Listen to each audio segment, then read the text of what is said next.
بخاری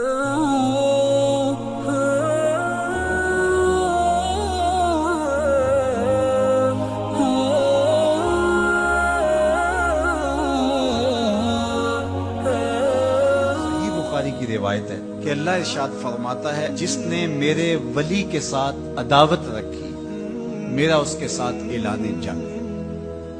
تو پھر کتنا حساس معاملہ ہو گیا جب ولی کی عداوت، ولی کی دشمنی اللہ سے دشمنی قرار پائی کہ اب اس کا میرے ساتھ اعلان جنگ ہے، تو اب پھر ہمارے لیے ضروری ہو گیا کہ ولی کو پہچانے کہ ولی ہے کون، کہیں ہم اس کی مخالفت نہ کر بیٹھے اور ہم اللہ جل شانہ کے قہر و غضب کا شکار نہ ہو جائیں۔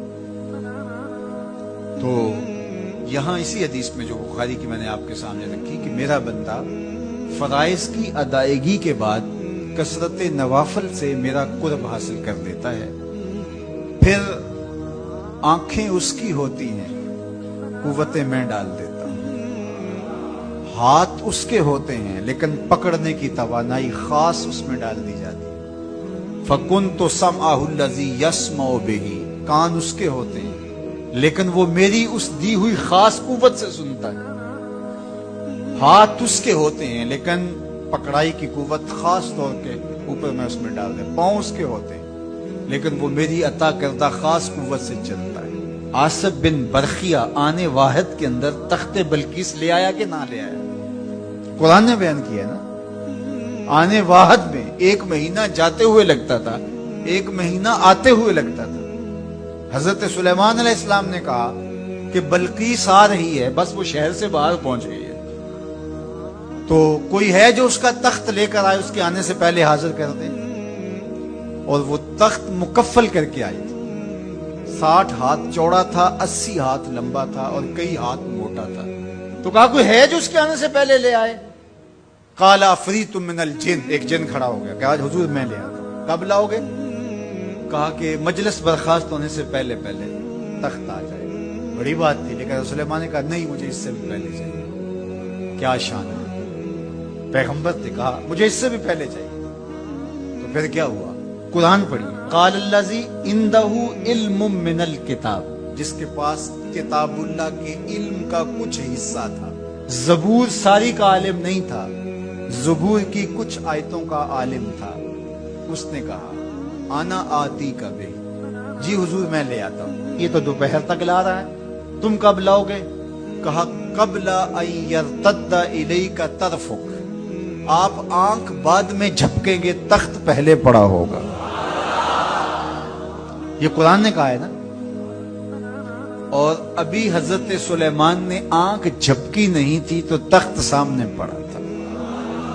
جب اس کو دیکھا تو بے ساختہ کا ھذا من فضل ربی، یہ میرے رب کا فضل ہے جس نے میری دہلیز کے ایک خادم کو یہ طاقت عطا کی کہ 1 مہینے کی مسافت سے اتنا بڑا تخت آنے واحد میں آنکھ جھپکنے سے پہلے حاضر کر دیتا ہے۔ آنا آتی کا بے ہی، لفظ سنیے، آنا میں، آتی کا آتا ہوں، بے ہی اس کو ساتھ لے کے، یعنی میں ابھی گیا اور ابھی آیا اور تخت بھی لے آیا، اور وہ وہاں سے غائب بھی دکھائی نہیں دیا اور تخت بھی وہاں موجود تھا۔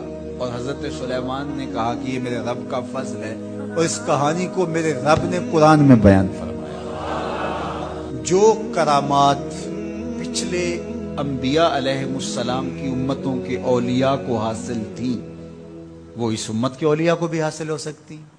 جس طرح حضور نبیوں سے افضل ہیں، حضور کی امت باقی امتوں سے، اور حضور کی امت کے اولیاء باقی امتوں کے اولیاء سے افضل ہیں۔ تو جب ان کی یہ کرامت ہو سکتی ہے کہ آنے واحد میں تخت بلقیس لا سکتے ہیں، تو اگر اس امت کے کسی ولی کی ایسی کرامت بیان کی جائے تو اس میں طبیعت میں بے چینی کیوں پیدا ہو؟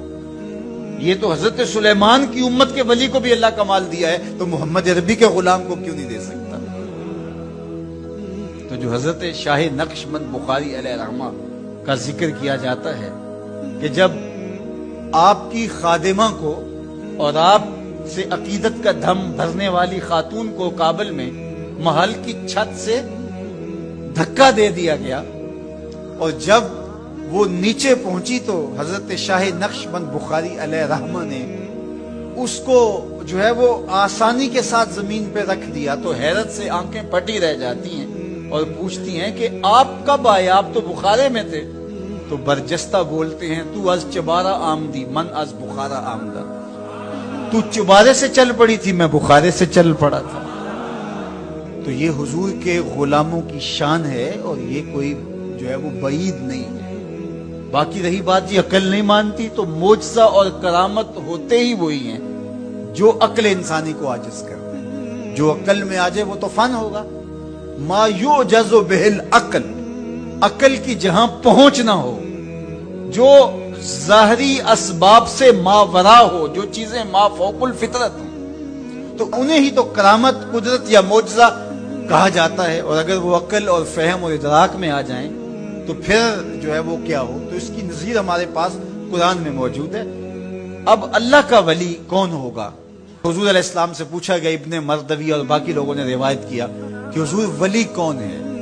تو حضور علیہ السلام نے ارشاد فرمایا، اذا رؤوا ذکر اللہ، جس کو دیکھو خدا یاد آ جائے، جس کو دیکھنے سے رب یاد آ جائے، جس شخص کی صحبت میں بیٹھ کے رغبت دنیا کم ہو اور رغبت آخرت بڑھ جائے، اس کی صحبت غنیمت سے۔ اچھا، قرآن نے جو ولی کی علامت بیان فرمائی وہ یہ ہے، الذین آمنوا وکانوا یتقون، یعنی ولی کی جو علامتیں ہیں وہ ایمان اور تقوی ہے۔ خودی کا سر نہا لا الہ